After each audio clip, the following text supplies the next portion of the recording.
Bonjour à tous, est-ce que vous m'entendez suffisamment? Non? Il est trop bas. Voilà. Merci. Je voulais tout d'abord remercier les organisateurs pour cette gentille invitation et prévenir l'auditoire que cette communication sera quand même moins haute en couleur que la précédente. Alors j'ai intitulé ma communication « L'opération de l'édifice ». Pour un auditoire non averti, il pourrait paraître au premier abord secondaire de questionner l'architecture à partir de la représentation ou de ses représentations, puisque l'architecture est le seul des beaux-arts ou des arts du dessin qui ne soit pas proprement un art représentatif. Toutefois, nous le savons bien, il mobilise bien des représentations. Anterem, avant la chose, dans le projet et sa morphogenèse, in re, dans la chose, dans l'expression de son symbolisme, et post rem, après la chose, si on reprend ces classifications scolastiques, dans la réception subjective ou culturelle qui est faite des édifices et de leur architecture. L'édifice apparaît donc au croisement de diverses représentations, d'ailleurs hétérogènes entre elles. Mais à côté de ce lien structurel, il existe un enjeu contemporain dont il a déjà été traité ce matin et dans la continuité duquel j'inscris cette présentation. Il existe donc un enjeu contemporain pour ce questionnement. Nos sociétés actuelles, médiatiques et commerciales, sont saturées de représentations. Il existe donc le risque, et même le danger, d'un excès de représentation de l'architecture et de ses édifices, un excès donc de représentation sur leur réalité. Ce danger peut se repérer à trois niveaux principaux, celui de l'aide au projet, à travers les logiciels graphiques dont il était question ce matin, celui de la communication commerciale ou institutionnelle, dont il a également été traité, enfin celui de la notoriété touristique à travers des pèlerinages de masse. Il y a le risque que l'architecture disparaisse sous ces représentations, ou plus exactement, sous les représentations que notre société s'en font, puisque ce ne seraient plus les représentations propres de l'architecture. Ceci est particulièrement préoccupant et grave, car c'est une disparition qui ne laisse pas de traces, une disparition sans ruine, puisqu'elle s'effectue sous un simulacre de présence. Et ce danger est bien réel. Certaines constructions ne sont que les supports de l'image de ce qu'elles auraient dû être. Par exemple, dans le pavillonnaire, certaines sociétés construisent et commercialisent des images de maisons qui ne sont pas la maison qu'elles prétendent être. Ainsi, le rapport pourrait s'inverser. Nous ne représenterions pas nos habitations, pour reprendre cet exemple, mais nous habiterions des représentations trompeuses. Et il y a un certain malaise aussi dans des réalisations d'urbanisme où on a l'impression d'habiter une représentation, d'être enfermé dans la représentation en partie commerciale de son concepteur et non pas d'habiter une véritable réalisation architecturale qui nous inscrit dans la réalité. De même, les monuments célèbres ne seraient plus, pour certains, que les supports de l'orchestration de leur propre notoriété qui s'autonomiseraient à leur détriment.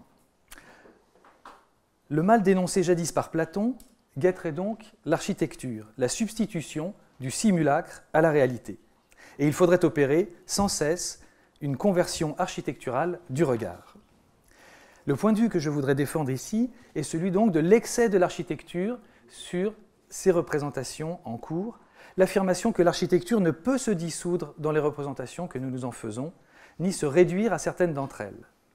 Même si, comme l'affirme Quatremer de Quincy, c'est un art idéal, en raison de la pureté de ses lignes, par la dimension exemplaire de ses réalisations, c'est un art également, et dans le même temps, puissamment réaliste, puisqu'il intervient directement dans la réalité, tant physique que sociale, urbaine. L'architecture serait donc en retrait ou en excès vis-à-vis de la représentation. Elle se donnerait non pas comme un irreprésentable mystérieux et lointain, mais au contraire comme une réalité opérant à la jointure de nos représentations et de ces différentes représentations du projet, de la communication, de la visite. L'architecture ne se réduit pas à des images, fussent-elles animées, car elle n'intervient pas au niveau des objets situés dans l'espace, mais au niveau de l'espace lui-même. Comme l'affirme Louis Kahn, donc décidément il est cité aujourd'hui, l'architecture crée l'espace. Elle est la fabrication, je cite, réfléchie d'espace. en direction d'une harmonie d'espace dans la lumière. Cette configuration harmonieuse d'espace artificiel rentre dans une tension féconde, mais qui suppose des distinctions, avec la représentation. Il ne faut pas que l'opérativité propre de l'architecture disparaisse devant une représentation qui la gomme. Et c'est cette opérativité spatiale de l'édifice architecturé que je voudrais ici souligner à travers quelques remarques. Premièrement, imiter l'invisible. Cette configuration d'espace qu'est l'architecture ne représente rien. Elle ne vise pas à reproduire une forme existante pour la désigner, pour la signaler. L'architecture n'a pas pour but de donner à voir ou lire l'image d'une chose, mais elle a pour but de produire cette chose elle-même. Elle n'est pas un art de représentation. Pour autant, elle demeure, et elle peut être conçue comme un art d'imitation. Elle se rattache à une nature dans laquelle elle s'inscrit et à laquelle elle emprunte. Comment peut-on concevoir une imitation qui ne soit pas une représentation ?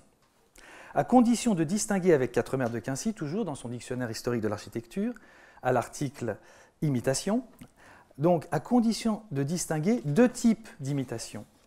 L'imitation extérieure, qui mime l'effet produit pour en donner l'image et la ressemblance, et l'imitation intérieure, qui se porte sur les lois, l'esprit, l'intention. Je cite Quatremer. « La nature existe autant dans ce qu'elle a d'invisible que dans ce qui saisit les yeux. » Ça me semble être la phrase majeure. Ainsi, c'est prendre la nature pour modèle, c'est l'imiter, que de se donner pour règle dans certains ouvrages de l'art les règles qu'elle suit elle-même dans les siens, que d'opérer d'après les principes auxquels elle a subordonné son action dans la conformation des êtres, que d'agir enfin dans les œuvres de l'art en suivant la direction qu'elle donne à ses moyens, en se proposant le même but que celui auquel elle tend. Quatremer de Quincy voulait trouver dans la nature une référence normative qui régule les effets de l'architecture et puisse la prémunir contre l'arbitraire, la spontanéité et l'immédiateté de l'imagination humaine. Cette imitation de la nature ne passe pas par un redoublement de ses effets. Il ne convient pas de copier les êtres naturels, mais d'appliquer les lois que la nature suit lorsqu'elle engendre les êtres, de retrouver les principes de la conformation naturelle. Je cite encore, « C'est par l'imitation des causes que l'art imite les effets de la nature et reproduit ses impressions. » C'est l'imitation des causes génératrices qui doit donner ses règles à la production de l'art. La nature qu'il convient d'imiter est invisible. C'est la nature naturante, pourrait-on dire, à l'œuvre, et non la nature naturée des produits finis. Si l'architecture s'intègre dans une nature, ce n'est pas par la représentation des effets, mais c'est par l'opérativité des causes. Et s'il faut représenter l'architecture, et il le faut, il faudra transcrire analogiquement cette opérativité dans l'espace de la représentation. Parmi les principes de cette production, une règle d'harmonie doit guider les arts et spécialement l'architecture. Les êtres naturels, individuellement ou dans leurs relations mutuelles, sont structurés par des proportions, des rapports réciproques, réguliers et nécessaires, qui assurent tout à la fois leur efficacité et leur grâce. Il s'agit de la symmétria des anciens, de ces rapports de grandeur ou de poids, de quantité ou de nombre, qui instaurent un rapport de réciprocité entre le tout et les parties. Il y a harmonie lorsque, je cite à nouveau Quatremer de Quincy, lorsque toutes les parties sont entre elles dans un rapport tellement nécessaire qu'aucune ne puisse être déplacée ou transposée sans que le lien général, c'est-à-dire la raison fondamentale qui a fixé leur place ou leur emploi ne soit rompu. Et Quatremer de Quincy s'élève contre ceux qui penseraient détenir une règle représentée ou formulée une fois pour toutes, calquée sur un effet naturel ou artistique qui n'y aurait plus dès lors qu'à copier. Ceux qui veulent copier les effets de la nature, comme ceux qui veulent décliner une même conception de l'harmonie d'un art à l'autre, en particulier de la musique à l'architecture, se trompent. Chaque art décline sa propre mise en œuvre de l'harmonie. Il n'y a pas de communauté de systèmes harmoniques. Chaque art doit trouver le sien propre. Le mode de réunion propre à chaque assemblage, nous dit Quatremer de Quincy, dépend de la diversité des éléments dont il se compose. Pour faire chanter un édifice, il ne faut pas chercher à désigner une composition musicale, mais retrouver de façon originale, avec les moyens de l'architecture, les principes de l'ordre naturel. Il faut imiter l'invisible, cette puissance de conformation de la nature, avec des pierres, des volumes et des nombres, ou d'autres matériaux, bien sûr. L'harmonie architecturale ne correspond donc pas à une représentation préétablie qu'il faudrait répliquer. Elle se joue entre les représentations en intégrant des éléments hétérogènes. Quatremer de Quincy distingue 3 dimensions de l'harmonie, à l'article harmonie de son dictionnaire, qui se répondent dans l'architecture. Premièrement, la dimension de la combinaison du plan, dans l'idée unificatrice de l'ensemble. Deuxièmement, la disposition de son élévation. Enfin, la distribution de sa décoration et de ses ornements. C'est une distinction très classique. Pour ne reprendre que cette dernière, la distribution de la décoration et des ornements, l'auteur du dictionnaire insiste sur la nécessité d'ajuster l'ordre décoratif choisi à la destination de l'édifice. Ajuster l'ordre décoratif à la destination de l'édifice. Temple, palais, école, entrepôt, logement. Sans cet ajustement, qui est l'art de la convenance, l'harmonie est rompue et le monument apparaîtra mesquin ou au contraire orgueilleux, frivole ou excessivement sévère. La rhétorique codifiée des ordres, la force du dorique, l'élégance du ionique, la richesse du corinthien, ne s'appliquent pas de manière aveugle et mécanique. Leur systématicité interne, comme système de convention, ne suffit pas à garantir l'harmonie de l'ensemble. Elle ne vaut que comme un discours guidé par l'émotion et le goût qui intègre dans l'harmonie d'ensemble l'accord invisible de l'édifice à sa fonction. De la sorte, l'architecture ne se déduit pas nécessairement de représentations figées, une fois pour toutes. Elle doit tout à la fois s'adapter à la fonction de l'édifice et, en même temps, elle contribue à configurer et à moduler, dans un geste créateur, l'accord de sa structure à la fonction qu'elle assume et qu'elle tente à redéfinir, ou en tout cas à instituer dans le monde humain, que ce soit pour l'action de gouverner, de sacrifier, d'enseigner, d'habiter. Ainsi, la simplicité, l'efficacité, l'élégance qui font l'harmonie architecturale s'atteignent dans une unité dynamique qui intègre ces différents éléments en imitant la nature, sans jamais copier les êtres naturels. L'architecture est également un art de l'immersion. Affirmer que l'architecture ne crée pas des objets mais des espaces ne consiste pas seulement à dire que l'architecture produit et agence des volumes dans un espace métrique, ce seraient encore des objets à 3 dimensions. Elle crée des milieux et des contenants, c'est-à-dire des espaces appelés à être habités ou traversés par des subjectivités percevantes et agissantes. C'est ce qu'explique Socrate à Phèdre dans le dialogue onirique de Paul Valéry, intitulé Eupalinos.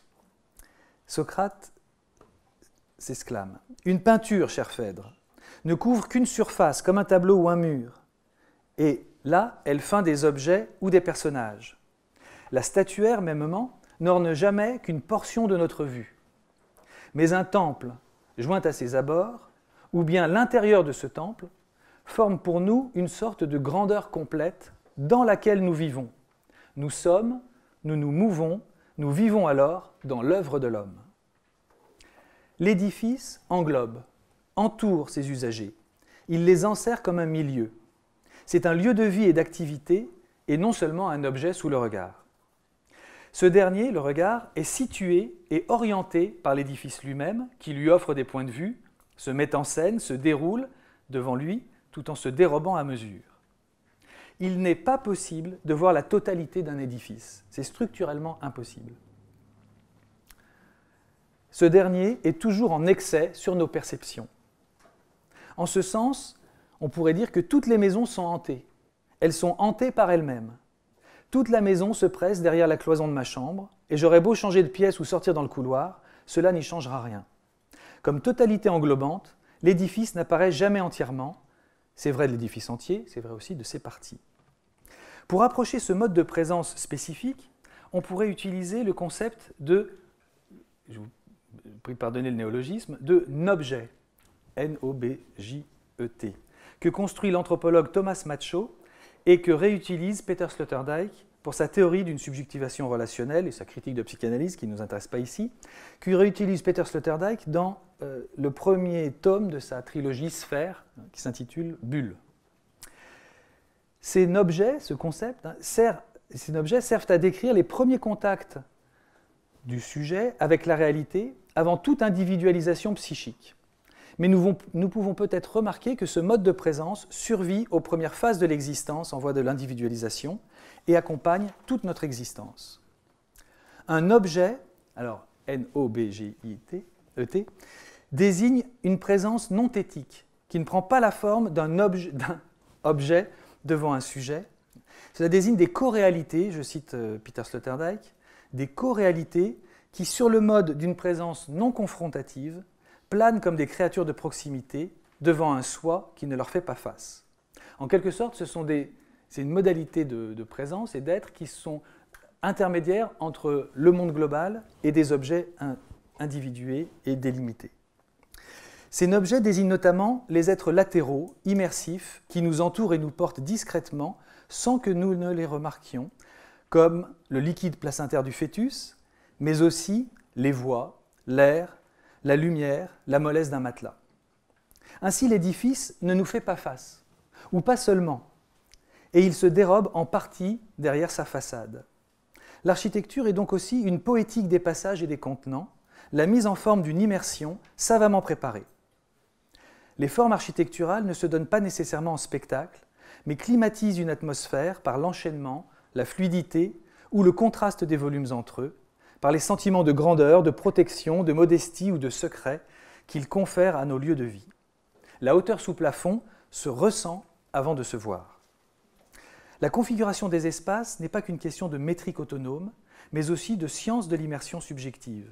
C'est peut-être ce qu'ont voulu signifier des architectes comme Le Corbusier, lorsqu'il définissait l'architecture comme assemblage plastique de volumes sous la lumière, ou lorsque Alvar Aalto insiste tant sur la sensualité des variations de la lumière naturelle que ne peut rendre aucun éclairage artificiel.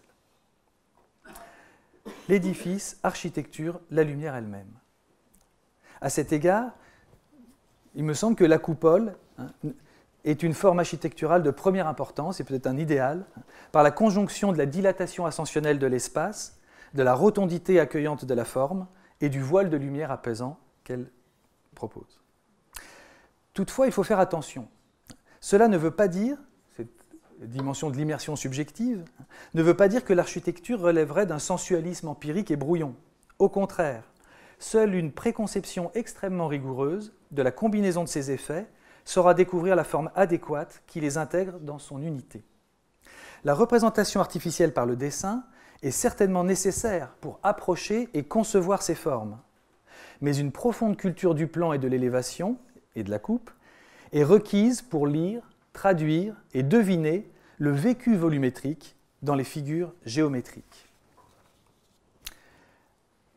L'architecture se donne aussi sur le seuil. Ces contenants architecturaux sont finis et limités, c'est-à-dire qu'ils sont coupés par des sections qui les ouvrent sur un dehors. L'architecture nous semble profondément structurée par la distinction du dedans et du dehors, qu'elle est le seul art à assumer et configurer. À la différence de l'englobant cosmique, du monde naturel, qui nous accueille dès notre naissance, l'architecture nous permet de faire l'expérience libre de l'entrée et de la sortie. Notre corps, le corps propre également, nous donne cette différence de l'intérieur et de l'extérieur, mais nous ne sommes pas libres à l'égard de cette partition. Nous ne pouvons pas quitter notre corps à loisir. Une cavité naturelle ou un abri de fortune nous offre également cette capacité d'entrer et de sortir, mais l'architecture, précisément, configure, rythme et institutionnalise ces passages en les inscrivant au centre des espaces humains.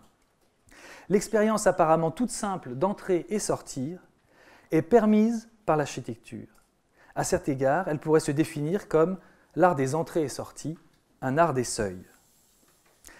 Or, un seuil n'est pas une partie d'un espace, mais la frontière où se rencontrent deux espaces hétérogènes, une zone de permutation, une ligne de retournement. Le passage du dedans au dehors, et inversement, ne s'épuise pas dans un tracé géométrique, ni dans une longueur de déplacement. C'est un changement qualitatif de valeur spatiale auquel l'architecture donne forme.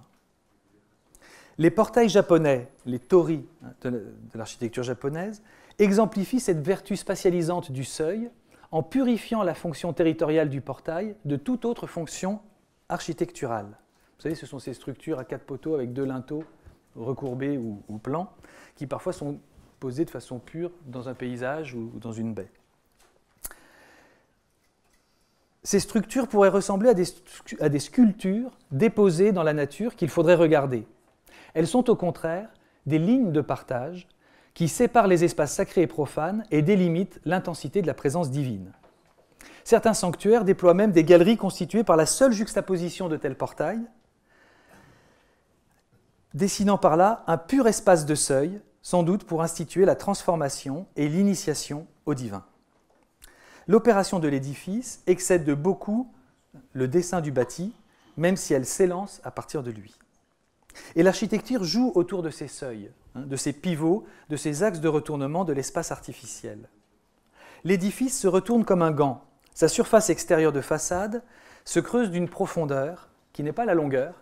Il y a 4 dimensions spatiales dans l'architecture, avec cette dimension propre de l'intériorité.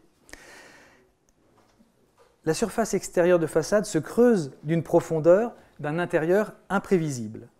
Le seuil est une coupure, une inversion qui ne se laisse pas objectiver, ni recomposer par la juxtaposition de deux vues, une intérieure et l'autre extérieure. Son opération est en excès sur la représentation des espaces qu'il relie. Dans sa fixité même, l'architecture est un ordre rythmique de passage. Certains monuments mettent particulièrement en scène ce contraste entre le dedans et le dehors. C'est le cas, par exemple, de façon spectaculaire, du palais de Charles Quint à l'Alhambra, qui se sert de cette transition pour transformer le carré de l'enceinte extérieure dans le cercle interne de la double colonnade, et ainsi assurer le passage de la terre au ciel, de la force à la grâce. C'est le cas encore du Panthéon de Rome, qui réserve l'effet d'une majesté intérieure sphérique, sous une apparente modestie.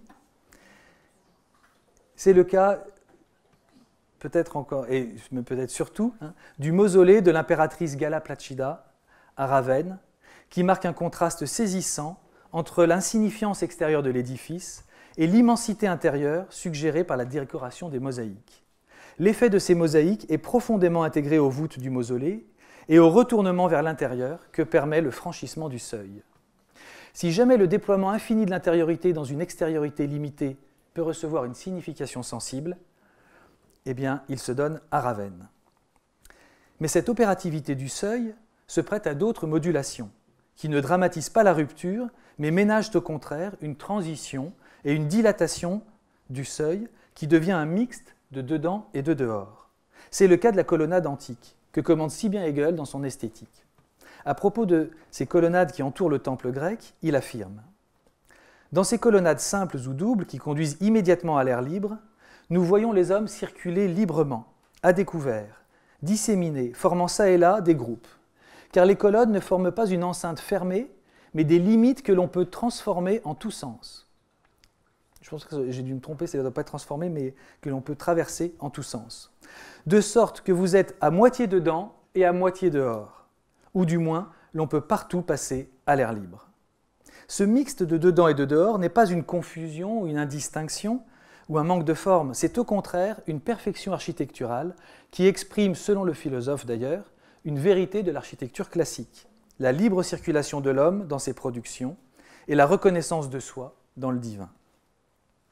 Ces modes d'articulation du dedans et du dehors sont tellement structurants que Hegel y voit d'ailleurs un critère pour distinguer l'architecture des autres arts et pour distinguer les différentes phases de développement de l'architecture. Nous avons voulu décliner ces remarques pour approcher les représentations de l'architecture, pour rapporter les représentations de l'architecture aux opérations spatiales qui les sous-tendent, et cela à différents niveaux de représentation. Le seuil, la lumière, le rassemblement sous la coupole, nous sont apparus des exemples de réalité architecturale fondamentale qui s'inscrivent dans une poétique des volumes vécus.